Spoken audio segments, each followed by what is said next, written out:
Ketenangan jiwa, ketenangan batin, dan ketenangan pikiran perlu kalian lakukan.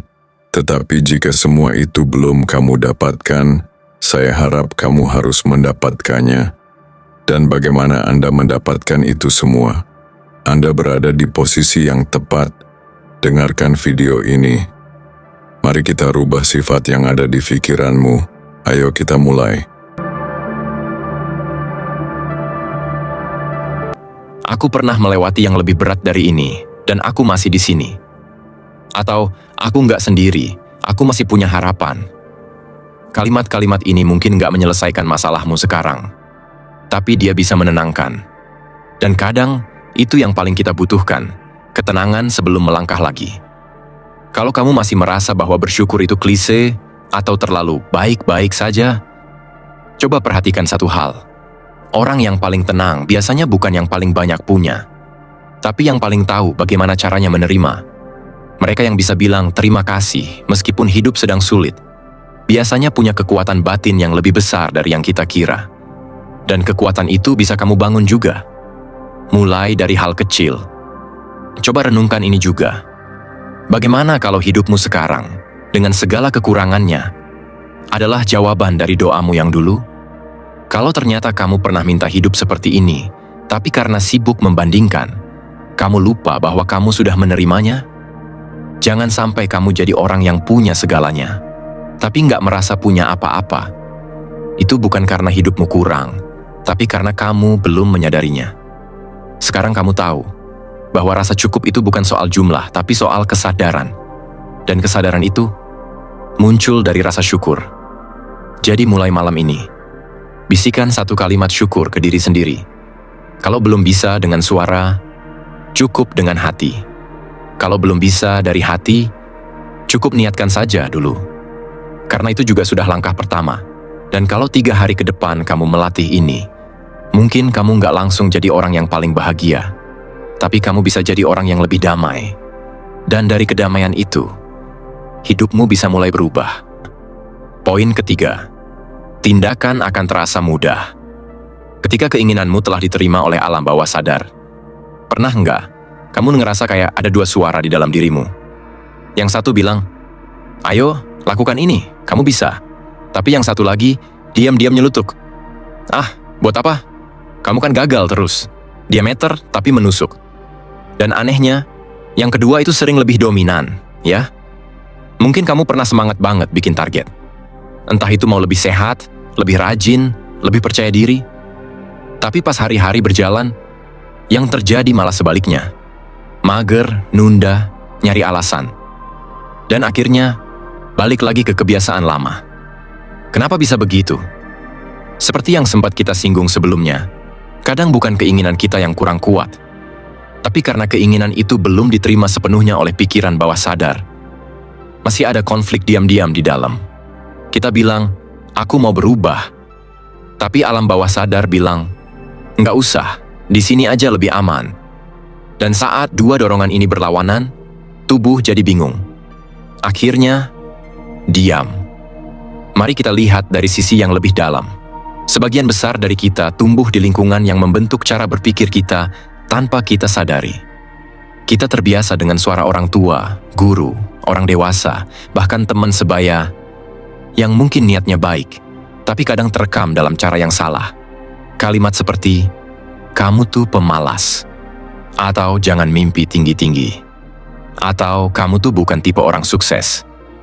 Ucapan-ucapan seperti ini, kalau sering diulang, bisa tertanam begitu kuat di bawah sadar. Lama-lama, tanpa kita sadari, kita percaya. Kita jalani hidup seperti itu benar adanya. Bukan karena itu kenyataan, tapi karena itu yang tertanam. Nah, disinilah muncul tantangan besar. Gimana caranya agar keinginan kita bisa diterima dengan tulus oleh alam bawah sadar? Karena ketika pikiran bawah sadar menerima dan menyetujui sesuatu, tubuh akan bergerak dengan lebih ringan, tanpa paksaan, seperti air yang mengalir, seperti tarikan napas yang tenang. Dan ternyata, banyak tindakan kita sehari-hari, bahkan yang paling kecil, sebetulnya dikendalikan oleh respons bawah sadar. Ini bukan opini, tapi temuan dari banyak riset psikologi modern. Salah satu peneliti bahkan menyebut, lebih dari 90% keputusan yang kita ambil berasal dari proses otomatis, tanpa kita sadari sepenuhnya. Pernah nggak kamu jalan ke dapur padahal kamu nggak lapar? Atau buka HP, scroll 15 menit, lalu baru sadar kamu nggak tahu sedang nyari apa? Itu semua bukan keputusan sadar, tapi pola yang sudah terbentuk. Otomatis. Dan itu kekuatan dari pikiran bawah sadar. Kalau pola ini mendukung tujuanmu, keren. Tapi kalau pola ini justru bertentangan dengan yang kamu mau, maka perjuangan akan terasa berat. Sekarang kita bayangkan satu scene. Kamu duduk sendiri malam hari, semua sudah tidur. Lampu kamar cuma satu yang nyala. Kamu buka buku, atau mungkin hanya duduk diam dengan pikiranmu sendiri. Lalu kamu bisikkan dalam hati, aku ingin berubah. Pertanyaannya sekarang, apakah alam bawah sadarmu percaya? Karena kalau tidak, meski kamu ucapkan 1000 kali, dia akan diam.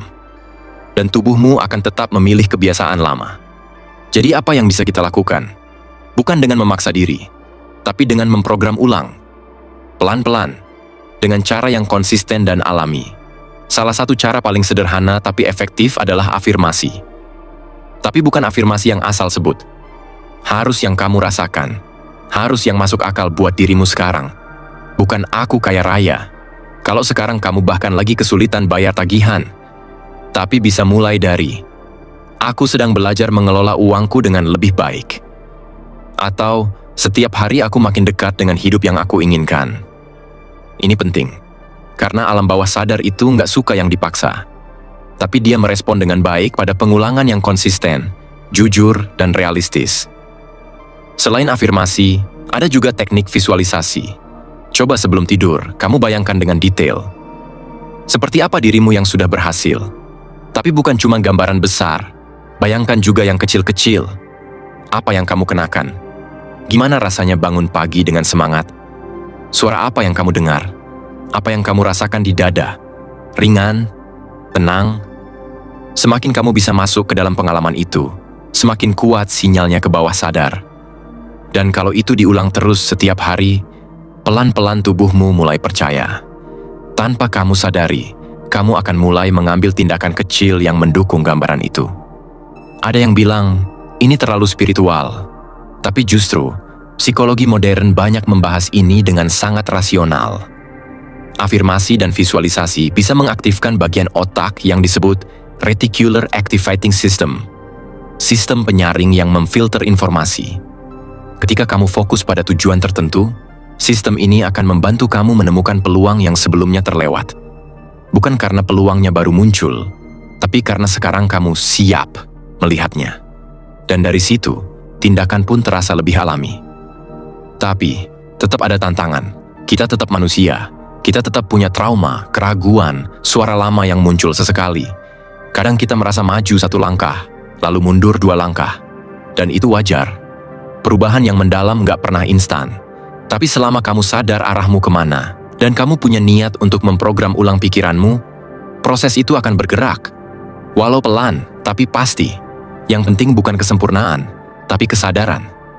Karena orang yang sadar dirinya belum sejalan, bisa mulai memperbaiki.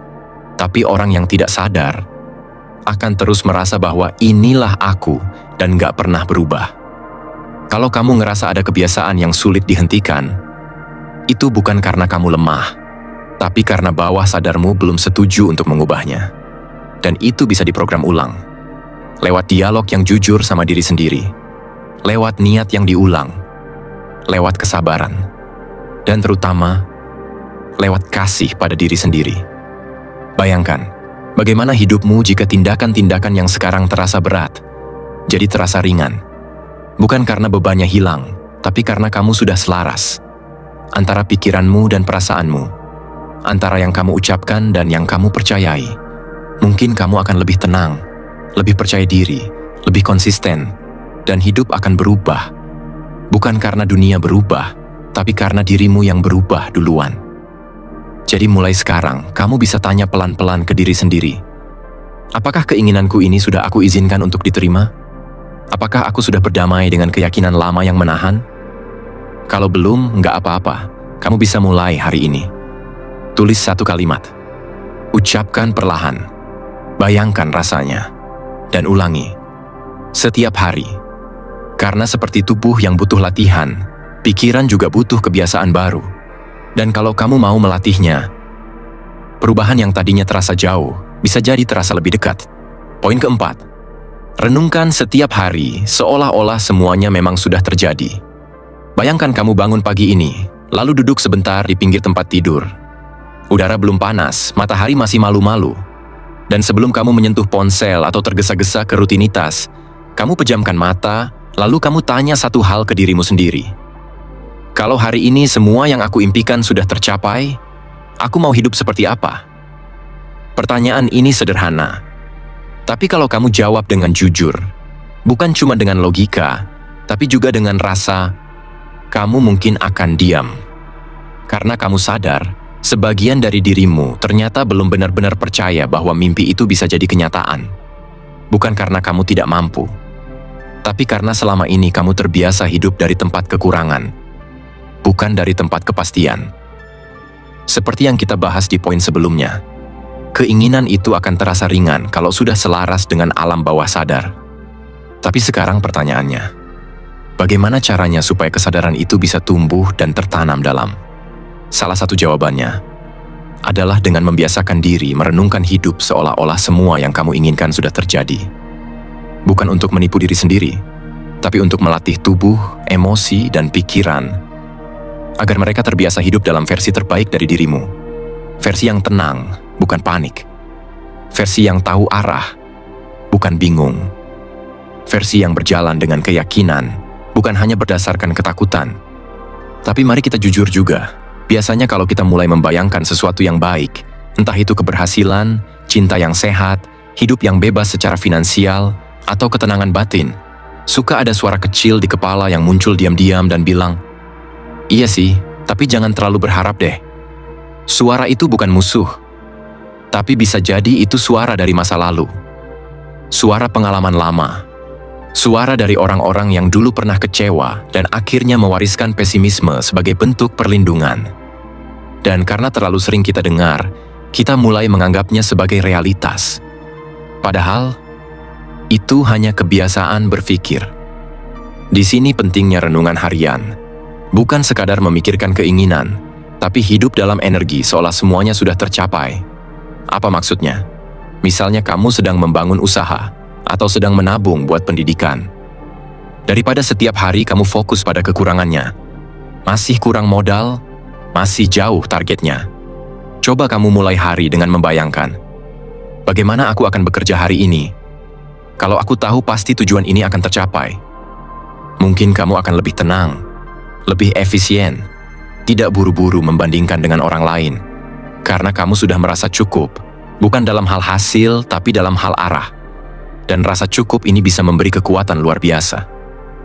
Dalam satu studi, ketika seseorang membayangkan keberhasilan mereka secara konsisten, bukan hanya sebagai mimpi, tapi sebagai kondisi mental sehari-hari, mereka menunjukkan peningkatan motivasi dan produktivitas.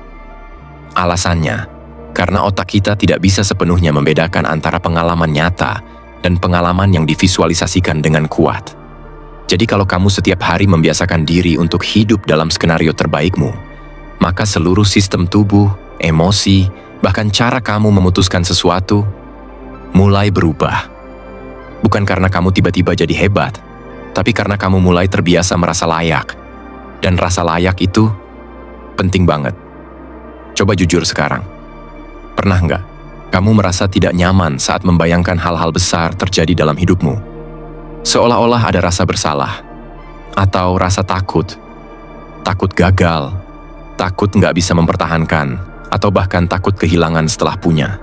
Dan ini bukan hal aneh. Banyak orang lebih nyaman membayangkan kegagalan daripada keberhasilan, karena mereka merasa lebih aman ketika tidak berharap. Tapi di sisi lain, hidup dalam ketakutan seperti itu pelan-pelan menggerogoti energi kita, membuat kita hanya menjalani hidup, bukan benar-benar menghidupi hidup. Maka, membayangkan keberhasilan bukanlah tentang pura-pura, tapi tentang melatih pikiran untuk merasa aman berada di dalam kemungkinan terbaik.